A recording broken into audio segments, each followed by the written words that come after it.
he was born with sight, but they put too much air in the incubator. So after 6 weeks, he was blind. From the moment Mick and Keith met through to U2 as a high school band in Dublin, how did our biggest music legends make the leap? Passion, talent, luck, and even scandal often came together to propel these stars from obscurity to household name. The stories, the journey, the wild behind the scenes, and much more. I'm Dave Anthony, and I'm the host of From Garage to Stadiums. Welcome to Garage to Stadiums. Today's episode is the story of Stevie Wonder. A child prodigy who released his first album at age 12, Stevie Wonder rose from deep poverty, a fractured home, and a significant physical disability to become one of the most influential musicians of all time. He's won 25 Grammy Awards, won an Oscar for Best Song, is a Rock and Roll Hall of Fame inductee, and was awarded a Presidential Medal of Freedom in 2014, and has sold nearly 70 million albums. He was also a master of discovering new sounds, as you will hear from our returning guest, Paolo Hewitt, who has followed Stevie's career for decades. Paolo was a writer for UK music magazines New Musical Express and Melody Maker, where he both interviewed Stevie Wonder and reviewed several of his albums. Paolo has also written extensively about the hip-hop scene and has authored books on several artists. He appeared on 2 very popular Garage to Stadiums episodes to discuss the careers of David Bowie and Oasis. Welcome to Garage to Stadiums, Paolo. Hi there. Yeah, great to be back again. I hear I'm the first one to be. This is my 3rd appearance. That's right.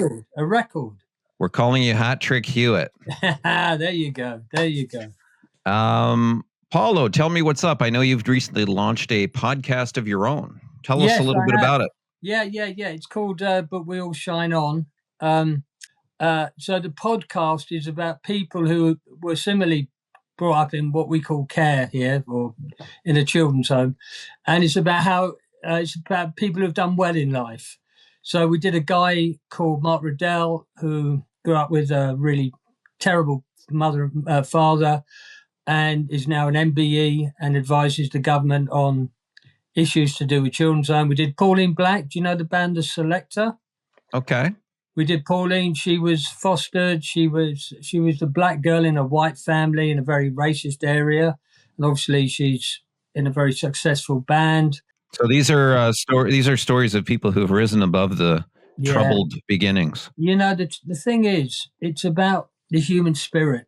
It's about how amazing the human spirit can be, that it can withstand all this cruelty and isolation and despair and come shining through at the end. It's quite something, you know. That's an admirable effort that you've put together there. So thank you. I want to give you a shout out for it. Thank you. Today we're going to talk about Stevie Wonder. I know you hold Stevie in high regard. What are your initial thoughts as I say Stevie Wonder? Just nothing but love for the man. He's just, I first heard him 76, probably songs. No, I'd have heard him before that. 71, 72. And I've just loved him ever since. I mean, not everything he's done, obviously, but I've just been a huge admirer. I put him up there with the greats. I actually, when you ask that question, I think of Mozart. I think he's like a Mozart. You know, he's our Mozart. That's what I think of him. I think the breadth and the width of the music, and he has this ability that as soon as, you know, with his great records, as soon as it starts, that's Stevie. You know, straight away that's Stevie. Other bands you might hear and they're all, you know, might be good, but straight away that's Stevie. He's a unique and you know, I put him up on Mount Rushmore. And what do you think is unique about that sound? What resonates when you hear it and you go, that's Stevie? The actual production, but the actual arrangements. One thing that's never really spoken about is what such a great singer. He is such a great vocalist. And the way that his songs are structured, the way they move from one part to another is unique to him. It's like the Beatles had that, and the greats have that. They start off at point A, and when they go to point B, you've never heard someone go to that point B in that manner before. Right. Yeah, so that's why. And I love the way that he covers so much musical ground. He's not just soul, he's not just R&B, but he's ballad, he's rock, he's funk, he's classical. Mm-hmm. You know, he is a truly, you know, I sometimes I think to myself that I feel blessed that I was born in a time, you know, that I could hear Stevie Wonder. Do you know what I mean? Yeah, no, I hear you. Yeah. And we're going to get to some of those incredible albums that really changed music in the 70s for sure, and even earlier. But what do you think of, speaking of challenging childhoods, do you know much about his early life? It was, he was signed by Motown, but man, he came from a difficult upbringing. Speaking of difficult childhoods, it always amazes our Garage to Stadiums team, Paulo, how a good majority of the artists we feature had to overcome significant childhood hardship. And Stevie's upbringing was no different. It started with his birth. Stevie was born Steveland Hardaway Judkins on May 13th, 1950 in Saginaw, Michigan, about an hour and a half north of Detroit. Yeah, I mean, one thing that people might not realize is he wasn't born blind. He was born with sight, but they put too much air in the incubator. Yeah, oxygen. Yeah, so after 6 weeks, he was blind.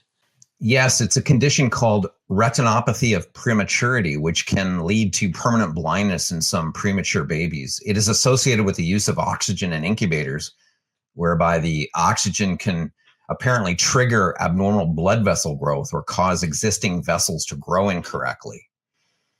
I read where Stevie actually said, "God blessed me with music and took away my sight." But then he went on to say, "But I see far more than most people ever will." Paulo, let's get into a bit more background on Stevie. He was born the third child of 5 siblings, raised in a tiny apartment with very limited means. His mother, Lula Mae Hardaway, had been in an abusive relationship with his father, a man named Calvin Judkins.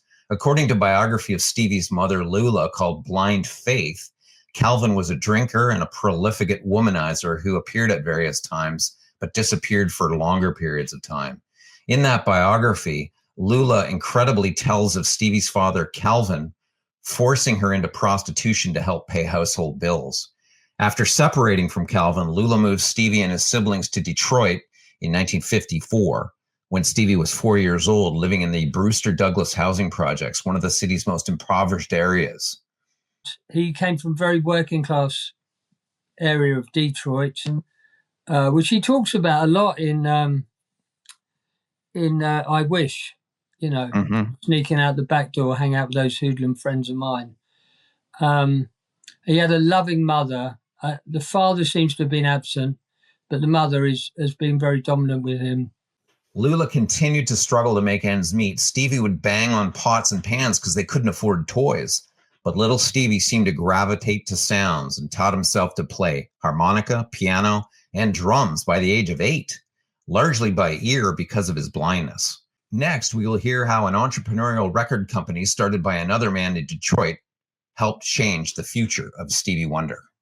Stevie's destiny changed because the entrepreneurial efforts in 1959 of a man from Detroit named Berry Gordy Jr., a former boxer, Korean War vet, failed record store owner, and Ford auto worker.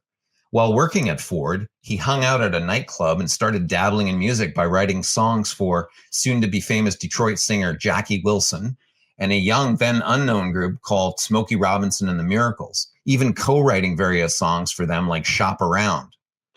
After this songwriting success, he had a bigger goal, bringing Black music to white America. In one of the great entrepreneurial stories of America, Berry Gordy took his savings from his songwriting royalties, plus $800 he borrowed from his family, and launched something revolutionary, what became known as Motown Records.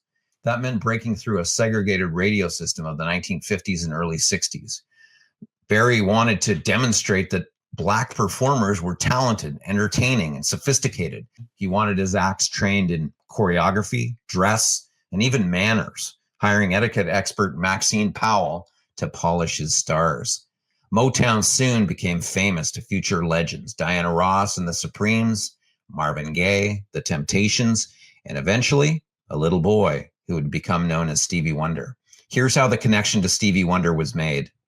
At the tender age of 11, Stevie started performing with his childhood friend, John Glover.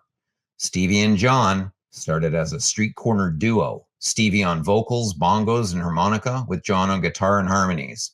They soon played at parties and dances, but everything changed when Stevie's bandmate John introduced him to his cousin, a man named Ronnie White, who was in Smokey Robinson's group, The Miracles, who were by now assigned act to Berry Gordy's new company, Motown Records. Ronnie White recommended that Berry Gordy needed to audition this little boy of 11 named Stevie. Stevie wowed Gordy, singing, drumming, playing harmonica and piano on his own composition called Lonely Boy, and Berry Gordy sang Stevie on the spot at age 11. Motown dubbed him Little Stevie Wonder. Berry Gordy said of Stevie when reflecting on the signing of the youngster, he had the hunger, the discipline, and the soul of someone far beyond his years. And as Paolo said, Gordy added, Stevie's mother, Lula's strength was the foundation of it all. Because of Wonder's age, Berry Gordy drew up a rolling 5-year contract in which royalties could be held in trust until Wonder was 21. He and his mother would be paid a weekly stipend to cover their expenses, about $2.50 per week, equivalent to $26.30 approximately today. In 1962, at the age of 12, Stevie's debut album was released and was called The Jazz Soul of Little Stevie. Stevie played harmonica, bongos, drums, organ, and piano. The album was all instrumental jazz and meant to feature Stevie's all-around musicality, namely that he wasn't just a child singer, he was a versatile musical force in the making. And Paolo, Stevie was quite a character in his own right. But he also developed this great sense of humor. When he signs to Motown, he used to love, he's a very good mimic. Because of his blindness, all his other senses are accentuated. And so he would ring up Motown and pretend to be Berry Gordy, and they would think it was Berry Gordy. And he'd ring him up and he'd go, tell so-and-so, give Stevie 3 more albums and another £20,000, stuff like that. He also composed 2 original songs on that album, one of which was Fingertips, a harmonica-led instrumental. As Paolo said, just after that first album release in 1962, Stevie joined what was known as the Motown Revue, Berry Gordy's efforts at raising the profile of his record label by starting a traveling showcase of Motown stars like the Supremes, Marvin Gaye, and Gladys Knight and the Pips. The tour traveled across the U.S. and Europe and faced open racism, especially in the segregated U.S. South. In one terrifying moment in Birmingham, Alabama, gunshots rang out as the tour bus was being loaded. But even under such conditions, young Stevie's talent began to shine. Between navigating life on the road, Stevie attended the Michigan School for the Blind in Lansing, Michigan, studying classical piano and completing his high school education. His mother, concerned about Stevie's education, asked Berry Gordy to pay for a tutor named Ted Hull to travel with him on the Revue tours. Hull, a white man, often had to advocate for the all-black Motown group in the Revue just to get them basic access to food and lodging. And that Fingertip song from his first album was also recorded live on that tour. And that live version of that song, that harmonica-led instrumental, became his first #1 hit at the incredible age of 13. Still, Motown struggled to market him. One album had Stevie covering Ray Charles songs, an awkward attempt to compare him to a legendary blind performer. Others had him singing jazz standards like When I Wish Upon a Star, or even beach music to cash in on the popularity of the Beach Boys and surf music in 1964 with an album called Stevie at the Beach. Throughout the 60s, Motown had him trying out various genres. He covered folk tunes like Blowing in the Wind by Bob Dylan, pop songs by Sonny and Cher, R&B songs by Otis Redding, and even rock songs like Light My Fire by the Doors and others by the Beatles, as the search for a signature Stevie sound continued through much of the mid-60s. None of these genres seem to resonate with audiences. How do you think his early Motown years shaped his later world? Because I know they struggled to find him a sound, but what do you think that did for him, those early Motown years? Well, I think that, yeah, you're right. I mean, if you listen to those albums, they kind of go all over the place. They can't. It's a bit like Aretha. They struggled with her to find her niche, and but I think with Stevie, what he did was he learnt songwriting because he was with 2 or 3 other songwriters, and I think from them and going in the studio, he absorbed it all, absorbed it.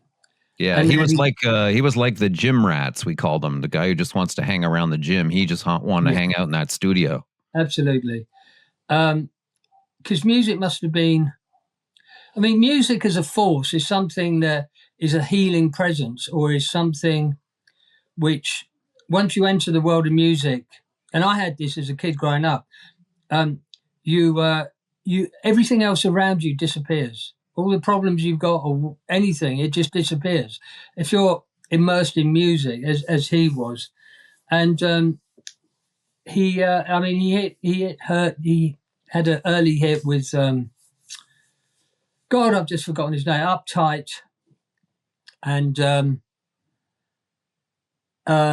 where he was 12, 13. Then he was going on tours, Motown tours. Yeah, the Motown Review. Yeah, he did the Motown Review. So it was just, I mean, the guy was just absorbing music from like a very, very early age. Mm-hmm. You know, and that, I think, is what stood him in such good stead until he was 21.